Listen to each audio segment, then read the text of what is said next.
Hey everyone, and welcome to our network. This is the Magical Miracle Network, and my name is Ruth Perkinson. I'm very grateful all of you are here with me today, and I have an amazing teacher of A Course in Miracles, an amazing student and facilitator of A Course in Miracles. His name is Scott McClaine, and he's back with us this month to join with me and talking about the Course, our favorite topic. And Scott, welcome back to this network, and thank you for always saying yes to coming on. Ruth, I am glad to be here. This is one of my highlights, along the way. It's just to be able to come here and just share some information that I'm passionate about with somebody that's passionate about it with me. So I'm honored to be here, and just for everybody who's listening, just to be able to share some information that that has touched me, and I'm hoping that it might touch you as well. Yeah, absolutely. Yeah. I just was thinking about this. I really feel like we really are passionate about A Course in Miracles, and it really has, in the last 11 years that I've been doing it, it really has become my whole life, really, in a lot of ways. And I don't know if you feel the same way. Do you feel like the Course has just sort of become your big journey? I mean, because you're looking at it every day, you're teaching, you're facilitating, moderating the classes on Monday night. Do you feel like that in your own personal Yeah, life? yeah, and I think that's really the objective as well, is to not just be something that you read from, but something that you incorporate into your being. And so every day, just a normal conversation, I find myself quoting the course without necessarily trying to quote the course. It just flows through, and so it's like some of the words are just in my thought pattern automatically. Um, some of the processes, some of the things that suggest that we practice those forgiveness pieces and things of that sort, it's just automatic at this point. And it's a way of life. And I think that's really where you find the peace from it, is when you actually incorporate it so that it becomes your way of life. Thank you for saying that, because I, to your point, I feel like for me too, it's become just a way of life, because the way that I've been wanting to choose for so long is just the peaceful way, the gentle way, the truthful way. And I feel like you're in that same sort of wheelhouse with me. Yeah, yeah, yeah, That's so neat. And because as you practice it and you incorporate it into your system, then you really are demonstrating that to yourself and others as you walk through the world. exactly, exactly. And Mhm. I think that's what it talks about doing, really. And you know, we are that example. Yeah. Each one of us, each person is watching this. We're all teachers of God. Yeah. What Right. lesson are we teaching today, type thing. So that's one of those pieces you have to be aware. And like this just kind of popped into mind. Um, there was a time when Gandhi was getting on a train, getting ready to go travel. And this is one of my little favorite pieces. So if I've said it, shared it with you before, I'm not sure. But a reporter was reaching out to him, like, out there outside the train, Mr. Gandhi, what's give me a final message for the people. And Gandhi simply said, "My life is my message." And I just thought I thought that was just really profound. It was simple and profound. Yeah. And so ultimately, if we could live our message, the message that we want to give to people, if we can actually demonstrate that on a day-to-day basis, continuously throughout the day, I think that's a powerful place to be. Yeah. And this is popping in my mind right now, because I'm on this section right now and listening to the course right now, is which is the message of the crucifixion. Mhm. And he says the message is teach only love, for that is what you are. Yes. And I kind of think, well, okay, Jesus, all right, we can do that. That's a simple thing to think about. And it's and then feeling that too, feeling that love inside of your heart and mind, and then just teaching that in everything that you do, everything that you say, everything that you do as you walk through this world, is to teach and demonstrate love and be that love, be that reflection. Yeah. It's kind of cool. Yeah. Yeah. Yeah. Well, I love that. And so today we're going to spend about, I don't know, 10 or 15 minutes with beautiful Scott McClaine, handsome Scott McClaine, talking about a lesson that you've chosen today, Scott, which is lesson 100 in the workbook of A Course in Miracles. And the name of this lesson is My Part is Essential to God's Plan for Salvation. Yes. Yes. So I thought we could just ask, I'll just turn it over to you and you can go from there. We can read a paragraph or two and talk about that. Yeah. And how we fit into the plan. Yeah. Yeah. And and actually, I'm gonna skip around through it because I've got certain parts kind of highlighted in here. And even though the entire lesson is just powerful, just certain pieces I thought just really stood out. And so, just even at the beginning of this lesson, it's saying up here that your part in God's plan is vital. That's really what it's kind of going into. What God created this plan. You're a part of it. And it's important for you to fulfill your part of that plan. So it goes on to say that God's will for you is perfect happiness. Why should you go against his will? Whereas, if he wants you to be happy, why would you go against that? It kind of goes further in paragraph 2 there. It says, your joy must be complete to let his plan be understood by those to whom he sends you. They will see their function in your shining face and hear God calling to them in your happy laugh. I think that's, again, just simple but powerful right there. Your joy must be complete in order to fulfill his plan. Your joy must be complete so that others can understand who sent you. So when you start thinking about it from that perspective, you kind of want to be happy. You kind of want to get yourself into that particular place. Down in paragraph 4, it says, just as your light increases every light that shines in heaven, so your joy on earth calls to all minds to let their sorrows go and take their place beside you in God's plan. So each time you're smiling, each time you're radiating that light, is a reminder to somebody else that they have a purpose in God's plan. It's a reminder to ourselves. Down in paragraph 5, it says, we will not let ourselves be sad today, for if we do, we fail to take the part that is essential to God's plan, as well as to our vision. Sadness is a sign that you would play another part instead of what he has assigned to you by what has been assigned to you by God. Why would we want to play a part that God did not assign to us? Sadness is a sign. Yes. It goes down a little further in paragraph 6. God asks you to be happy so the world can see how much he loves you. Skipping a couple lines, you bring his happiness to all you look upon, his peace to everyone who looks on you and sees his message in your happy face. You're being that messenger for God. That's really what we are at all times. Jumping down into paragraph 8, it says, look deep within you, undismayed by all the little thoughts and foolish goals you pass as you ascend to meet the Christ in you. He will be there, and you can reach him now. What could you rather look upon in place of him who waits that you may look on him? What little thought has power to hold you back? What foolish goal can keep you from success when he who calls you is God himself? Wow.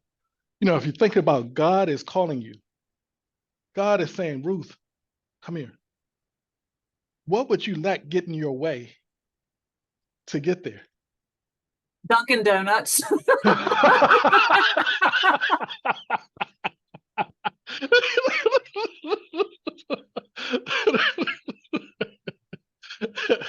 But God, I was coming, but Dunkin' Donuts, I just, there it was. I had to stop just for a second and feed the body. But how many times are we grabbing different excuses and different things in the past and saying, oh, I'm not worthy. Yeah. God doesn't want to talk to me. God doesn't love me. And we start having these types of thoughts within ourselves, whether we verbally say it or just think it from time to time or whatever. But we choose to put ourselves in a place of sadness and we blame it on everything outside instead of remembering that God is calling us. God is calling you to be happy. That is your function. That is your purpose, is to be happy. Yeah. Yes, So and it just reminds me. I'm thinking about this because we live in the west end of Richmond, and we went up to this grill recently to get a bite to eat, and this lady was like, "What do what else do you guys need?" And I said, just peace on earth, and she said, "It's just one smile at a time." there And it the is. Holy Spirit was just speaking right through her, to me, and she's like, "Ruth, just one smile at a time." And I thought, thank you, because that really is a reflection of joy and love in this world. If you can just smile at each other, a baby, a animal, whatever, and just reflecting that. And I think that truly, just a smile is very healing. Yeah, yeah, it is. It is. Yeah. Each and every time you do it. Exactly, exactly. Well, this is a beautiful lesson. It reminds me, that we don't have to do the whole thing. Because he says it's my part. My part is essential to God's plan for salvation. And what I really feel like there is really helpful for people to hear is that you don't have to do the whole thing. The Holy Spirit is, right? Mhm. And the Holy Spirit can see everything, the carpet of time rolled out, the carpet of time rolled back up, and the Holy Spirit in charge of all of it. And what he's asking us to do, or the Holy Spirit is asking us to do, is just do your part from where you appear to be. So you don't have to do it for 8 billion people, just do it for you Mhm. and the people around you. And also, just I'm going to ask you this question. It says essential to God's plan for salvation. And when I think of salvation, it seems like an older word, but salvation there means forgiveness and healing. And he's really asking us to heal our our split mind, where that split occurred. If we just keep attending to the cause, then the effect will take care of itself. So it's like the root cause of a disease, right? You don't go into the disease, you go, let's find the root cause. And the root cause is that split. And I just wanted to sort of talk with you about that a little bit. When we keep addressing that particular part of our minds, then that really is healing at that level, which is taking care of the rest of it. Yeah, yeah. And that word salvation, sometimes I do hear people say, well, that's an old word, or they're not understanding it, but it's coming from save, in a matter of speaking. So it's a matter of how can you save somebody. My part is essential to God's plan to save everybody. And so that's how I interpret it anyway. And you are exactly right, 100% correct. It always is about going back to the cause. What is the cause of anything? The cause of anything is our thoughts. And so we got to go back to our thoughts to make adjustments to our thoughts. Well, if our thoughts are of sadness, of anger, or frustration, or irritation, if our thoughts are from those types of things, now we are causing more of that type of experience for ourselves, more of that type of experience for those that are around us. But as we can transform that and understand, what, I did that. I Because of my thoughts, I've created this experience. I've made this experience that I'm having. And sometimes we don't want to take credit for it because it's like, darn, this was messy. I ain't do that. But if we can take credit for it, it also is allowing us to take the power within ourselves to transform it. Right. And so to be able to look and say, I did that. I did that. It's messy. It's kind of ugly, whatever it is. I did that. I was able to manifest this into my experience. And so now we have the ability to start changing some things. And as I'm talking about this, I picture the pictures that kids might do, and when they in elementary school and kindergarten, the kid might draw a picture, and a lot of times parents will put it up on the refrigerator, and it's like the people deformed or something or whatever, they stick characters, but we're like, oh, it's beautiful, it's beautiful, and we'll talk about how amazing this picture is because this child that we love did it. And some kids never get beyond drawing that way, but most kids do begin to start transforming that picture over the years. And so eventually they can start making it, so it's not just stick figure, it actually has some flesh and bone or something, some muscle to it or something, start giving it more texture, more color, more depth. And some actually get to that point where they're doing some amazing things. I can't remember. I'm getting a vision of the guy that would be on PBS with the afro. I don't, you Yeah. probably, Oh, oh, I forget his name. He was awesome to watch. I forget his name, but I think people will get. yeah, yeah. I think So his name just was Bob something or another. yeah, Bob something. Yeah. yeah. But he was amazing.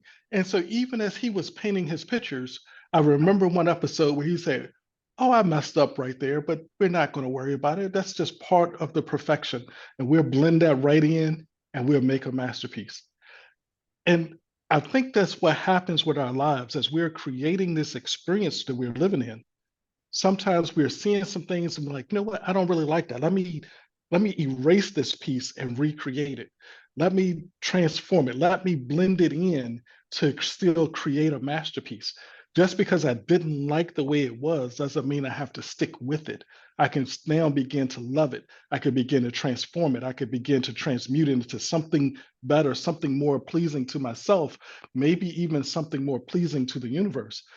Because now we're giving it love. We're filling it with the essence of who we truly are.